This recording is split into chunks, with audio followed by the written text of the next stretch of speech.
Hello guys, आप सभी का MK हिंदी चैनल में स्वागत है। हमारे वीडियो को लाइक कीजिए और अगर आप हमारे चैनल में न्यू हैं तो हमारे चैनल को सब्सक्राइब करके बेल आइकन को प्रेस कर दीजिए ताकि आपको लेटेस्ट अपडेट मिलती रहे। चलिए अब वीडियो स्टार्ट करते हैं। प्रिय छात्रों, आज की 9वीं कक्षा की हिंदी तासिका में आप सभी का स्वागत है। आज हम एक यात्रा वर्णन एक पाठ देखने जा रहे हैं। इस पाठ का नाम है वीर भूमि पर कुछ दिन। इस पाठ की लेखिका जो है रुक्मिणी संगल जी हैं। इनका जन्म 1 सितंबर 1945 में उत्तर प्रदेश में हुआ है। तो आज हम शुरुआत करते हैं इस पाठ को। इसमें लेखिका ने राजस्थान के जोधपुर, जैसलमेर और चित्तौड़गढ़ की यात्रा का वर्णन किया है। यह इस पाठ के कठिन शब्दार्थ हैं। पाठ की शुरुआत करते हैं। गाड़ी अपनी गति से बढ़ रही थी। भटिंडा, हनुमानगढ़, लालगढ़ और बीकानेर होते हुए नागौर पहुंची। यहाँ से मेड़ता पहुँचे तो लगा फिर से पंजाब के आसपास आ गए हैं, क्योंकि कुछ खेत, हरियाली और पशुधन भी दृष्टिगोचर होने लगे थे। दृष्टिगोचर होना यानी दिखाई देना। सायंकाल होते होते अपना गंतव्य स्टेशन जोधपुर आ गया। आज का हमारा पड़ाव जोधपुर था। यूँ भी सायंकाल हो चुका था। स्टेशन के समीप होटल में कमरा मिल गया। सामान वहाँ रखकर थोड़ा तरोताज़ा हुए। लेखिका जो है यात्रा के लिए निकल पड़ी हैं। जोधपुर स्टेशन पर वो पहुंच गई हैं और होटल में पहुंच गई हैं। 22 दिसंबर अल्पाहार कर एक ऑटो रिक्शा लेकर अपनी पहली मंजिल उम्मेद भवन की ओर चल पड़े। लेखिका ऑटो रिक्शा लेकर अब वहां से यात्रा के लिए निकल पड़े हैं। उनकी पहला जो पड़ाव था, पहली जो मंजिल थी, उम्मेद भवन। उम्मेद भवन की ओर चल पड़े, जो राई का बाग क्षेत्र में स्थित है। उम्मेद भवन विश्व का विशालतम भवन महाराजा उम्मेद सिंह द्वारा निर्मित होने से उम्मेद भवन कहलाता है। इसे छीतर झील के पास होने से इसे छीतर भवन भी कहते हैं। यह एक विशाल यानी बहुत बड़ा ऐसा ये भवन है, इसलिए इसे विशालतम भवन के नाम से भी कहा जाता है, लेकिन यह उम्मेद भवन है। और इसके पास एक छीतर झील है, इसके कारण इसे छीतर झील के नाम से भी इसे जाना जाता है। इसके निर्माण में 20 वर्ष का समय लगा। इसे बनाने के लिए पूरे कुल 20 वर्ष लगे हैं। यह भवन अपनी भव्य और उत्कृष्ट यानी कि श्रेष्ठ सज्जा से सज्जित है। इसमें ऐश्वर्य, विलास और उम्मेद प्रमोद के सभी साधन उपलब्ध हैं। महल के प्रवेश द्वार पर नियुक्त द्वारपाल ने बताया कि महल के 343 कमरों को होटल के रूप में परिवर्तित कर दिया गया है। एक भाग में शाही परिवार रहता है। होटल में प्रवेश और वहां बैठकर चाय या कॉफ़ी का एक कप एक व्यक्ति पर्यटक के लिए कम से कम 1000 रुपया खर्च कोई आश्चर्य वाली बात नहीं है। यानी कि वहाँ जो लेखिका गई है, जो बाहर से आने वाले लोग होते हैं, एक कप चाय के लिए वहाँ पर बहुत चाय या कॉफ़ी के लिए बहुत सारा पैसा खर्च करना पड़ता है। एक कप के लिए 1000 रुपया खर्च हो जाता है। भूतल पर किसी एक म्यूज़ियम बनाया गया है, जिसमें वहाँ के राजाओं की, उनके क्रियाकलापों की, युद्ध कौशल की अनेकानेक जानकारियाँ चित्रों के माध्यम से प्रस्तुत की गई हैं। भवन का मॉडल भी प्रदर्शित किया गया है। सब कुछ इतना सुंदर, सजीव, भव्य और मनोहर था कि दृष्टि किसी भी चित्र पर चिपक सी जाती थी, जिसे वहाँ से जबरन हटाना पड़ता था, क्योंकि अभी हमने अपने दूसरे गंतव्य की ओर बढ़ना था। गंतव्य था मंडोर गार्डन।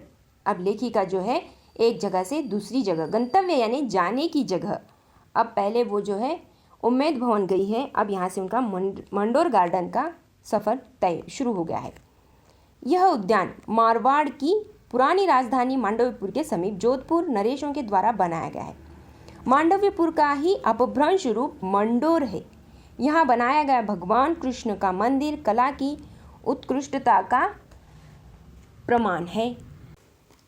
चट्टानों को काट काट कर निर्मित सीढ़ीनुमा उद्यान दर्शनीय है।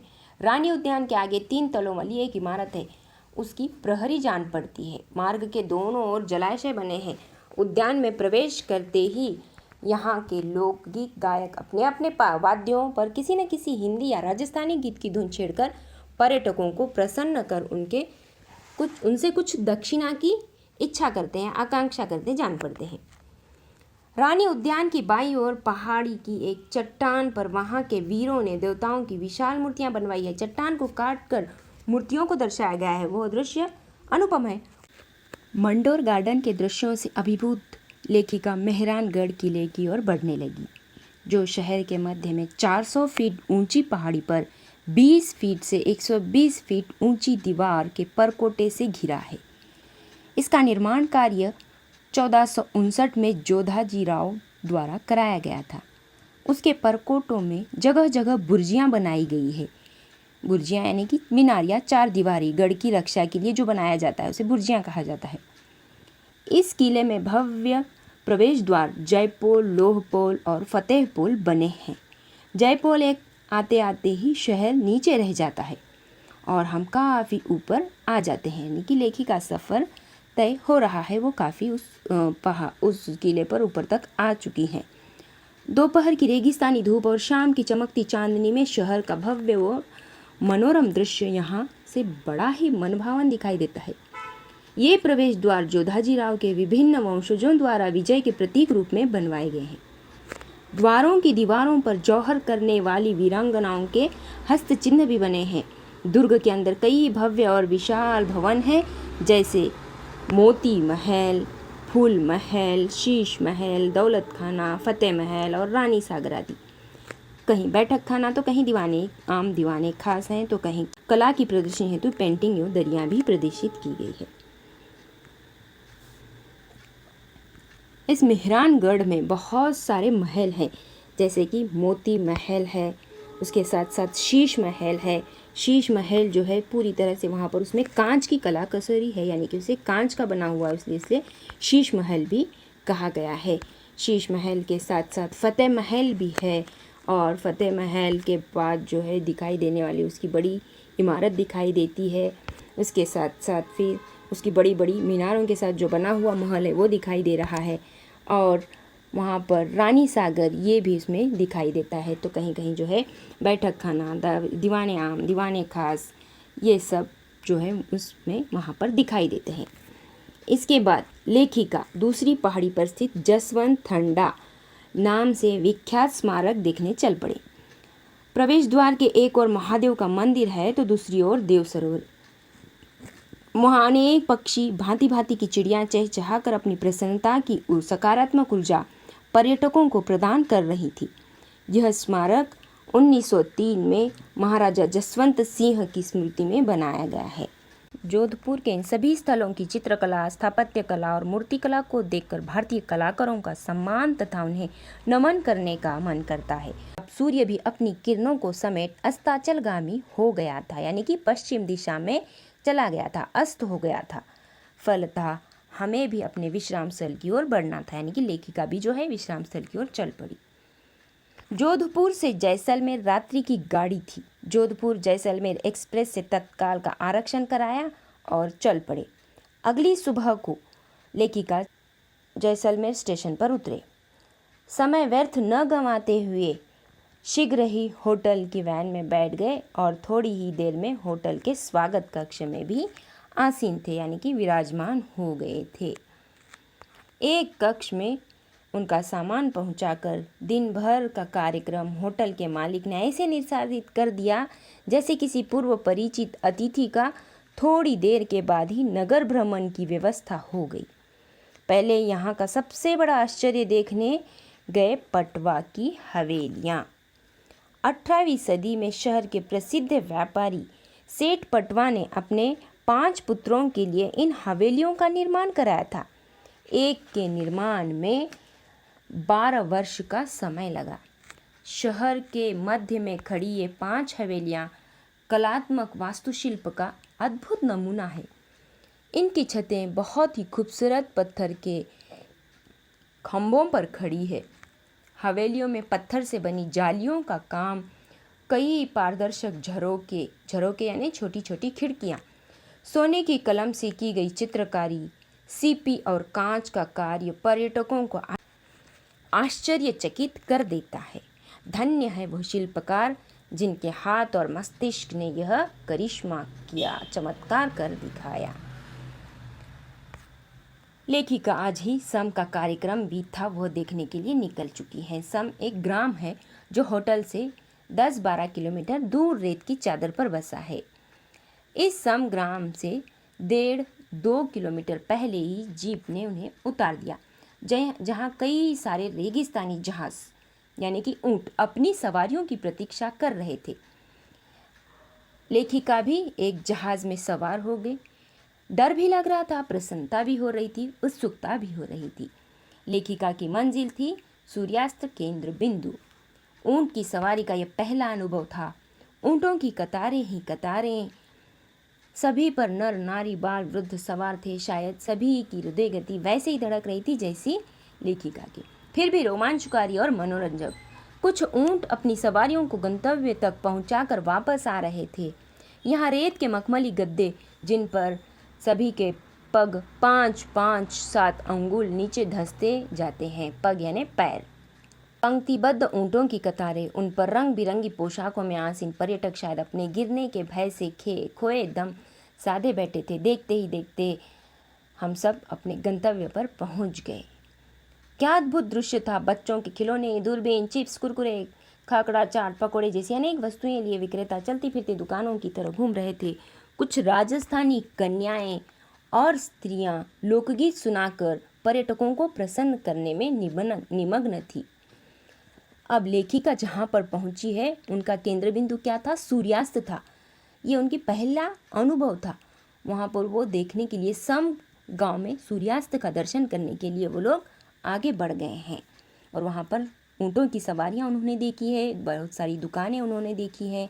देखते ही देखते चमकता सूर्य जो है ताम्र वर्णी होकर जल्दी जल्दी दूर क्षितिज में लय होता जा रहा था। कुल मिलाकर वह जनसैलाब किसी महाकुंभ की याद ताज़ा करा रहा था। अब सब गाड़ियों की ओर चल पड़े जो लगभग आधे फर्लांग पहले खड़ी थी। उस मार्ग में चलते हुए एक मखमली फोम के गद्दों की अनुभूति हो रही थी। जीप पर सवार हुए और आ गए जहां सांस्कृतिक कार्यक्रम तथा रात्रि भोजन का प्रबंध था। मध्य में अग्नि प्रज्वलित की गई थी। 3 और दर्शकों के बैठने की व्यवस्था थी, तो एक और प्रस्तुति देने वाले कलाकारों का मंच बनाया गया था। उसमें राजस्थान के जाने माने कलाकारों ने वहाँ की लोक संस्कृति को नृत्य, नाटिका और गायन के माध्यम से जो प्रस्तुति दी वह अद्भुत थी। देश विदेश में प्रस्तुति देने वालों का यह संगम दर्शकों को भाव विभोर किए था। रात्रि भोज की तैयारी संपन्न हो चुकी थी। भोजन में राजस्थानी व्यंजनों का विविधता थी।